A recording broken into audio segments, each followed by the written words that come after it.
Hi there. Would you like to tell us your name and a little bit about yourself? Yeah, my name's Tony Diallo. Come from Maryland, just outside Baltimore. I'm here at the University of Nottingham as a lacrosse sports scholar, and this month I'm under the spotlight. So many people would say that outside of America, lacrosse is quite a niche sport. So I guess let's start with your personal story. How did you get into it and what's your progression been like? Yeah, so originally I played American football when I was younger, and when they do Pee Wee football in the States, they do it by weight. And I was a bigger kid when I was younger, so I played with like the older kids. One practice, got rocked. My mom was like, that's it. And then I went to a new school in Maryland, St. Andrew's Episcopal School, and I found out about lacrosse. All my friends were playing it, so I picked up a stick. Since then, just been playing, club every summer, training, fortunate enough to play Division I back home, and then just carried me from there on. So within the US, lacrosse seems to be a sport that's quite heavily dominated by the white population with less representation from other demographics. Did you ever face any particular struggles in your journey as a black person playing the sport? Or do you think, if anything, it gave you any advantages or new perspectives? Definitely. I mean, it had its challenges. I went to predominantly white school in Maryland. I went to a private school. So I was one of very few black players on my team. And then on my club team as well, I was the only black person on my team. But as it had its disadvantages, it had its advantages. I learned a lot from it.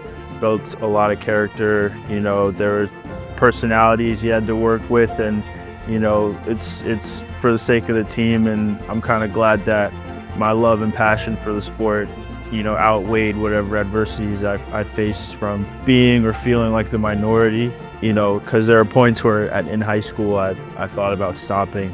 I think my high school coach back home, Coach Dane Smith, he told me to stick through it, keep grinding, keep playing. And then when I got to college, I was one of 8 black players, one of 10 black players, which is a lot, especially for Division I. Besides Hampton, we had the most black players on any Division I team. So it was cool to work through it and see it come to fruition. Like being in that atmosphere where now I have brothers of life on the other side, just learning and building along the way. It's something that I got to keep going through, and if I love the sport, I got to keep playing and keep diversifying the game.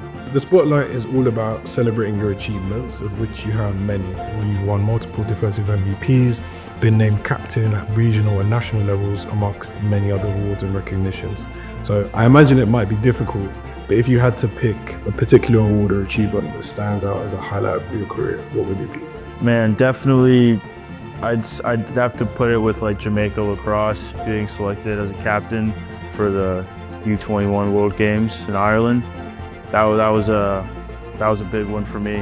Of all the teams, I wanted to make that team, be on that team, but to be considered as a leader, not just amongst the coaches, but amongst my peers, my brothers, my teammates, was a big honor. So I'd say that was probably my highlight, biggest moment of my career.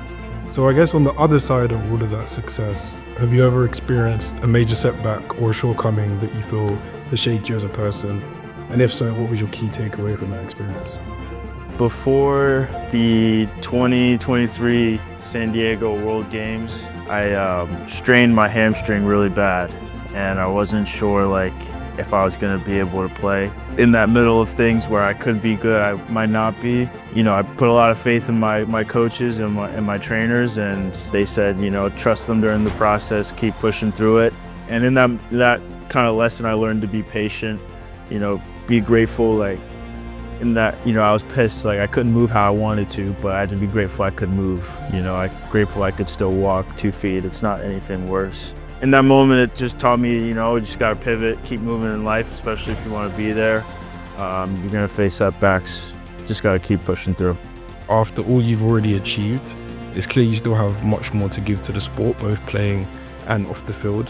Where do you see your career going in, say, the next 10 years? 10 years, I'd say when the knees go, I definitely want to get on the coaching side, be a factor on the Jamaica lacrosse level, coaching, visiting the island, getting whatever resources I can there. Playing wise, the next World Games, Japan 2027, working for the Olympics now that lacrosse is in there. It's a big focus on everyone on our team, where all of us have that on our boards right now, so qualifying for that and being able to make that team. But long term, you'll see me, still on the sideline, but, in a different kind of uniform. Thank you so much for your time today, Tony. You've been under the spotlight.